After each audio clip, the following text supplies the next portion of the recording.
So for the next model, it's value-based pricing, and this is basically the best way to earn money if you're an experienced designer, because it's like going to a general doctor versus a surgeon who is specialized in cardiac health. So you usually charge for value-based services if you are specialized in a certain aspect of interior design.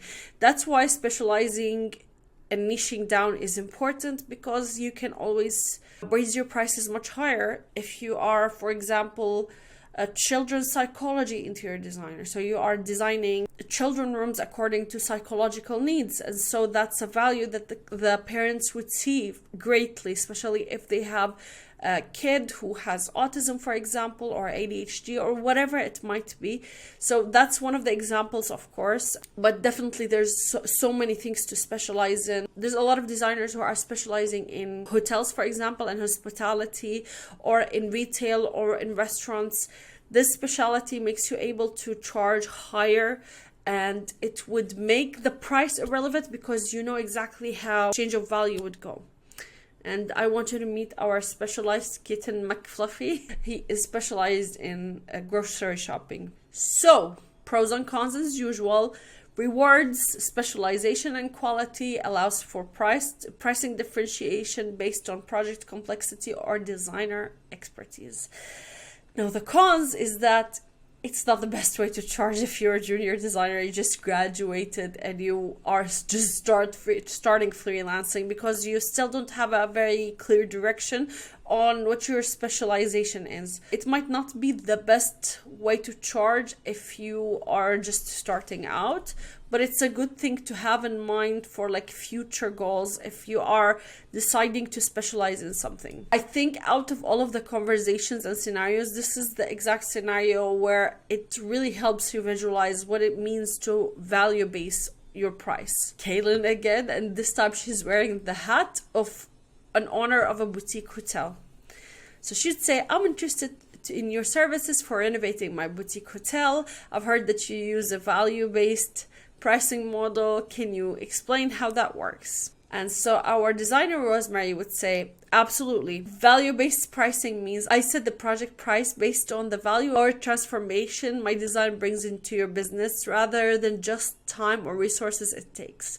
For your boutique hotel, this would involve understanding how a redesign can enhance guest experiences, improve occupancy rates, and ultimately increase your revenue. You can see here Rosemary, she's not only studying the space planning and all of that, but she wants to improve the user experience, and she wants to make sure that the owner here gets a return of investment on hiring Rosemary. So Kaylin might ask, how do you determine the value your design will bring?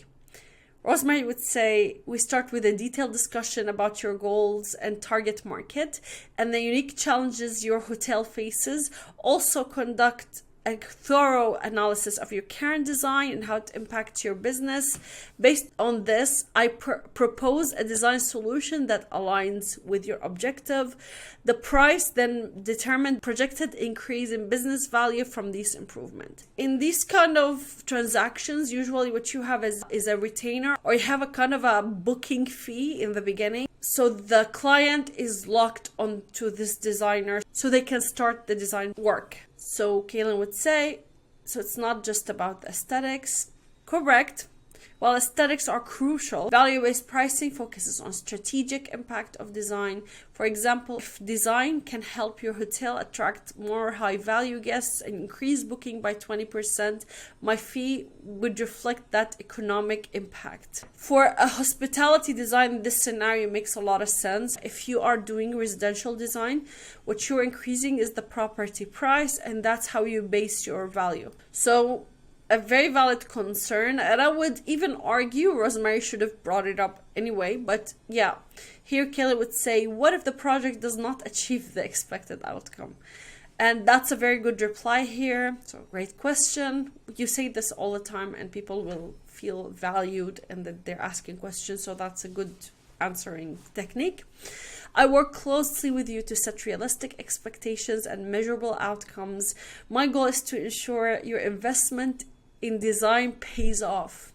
Plus, I offer post-project support to adjust any elements if needed. The success of my value-based approach is built on trust and a shared vision of your hotel's success. So here the designer is even motivated, and she's giving her a guarantee that she will have like a post-experience support. And here Kaylin would say something very smart. It sounds like a partnership more than a transaction. I'm intrigued by this approach, so let's discuss further.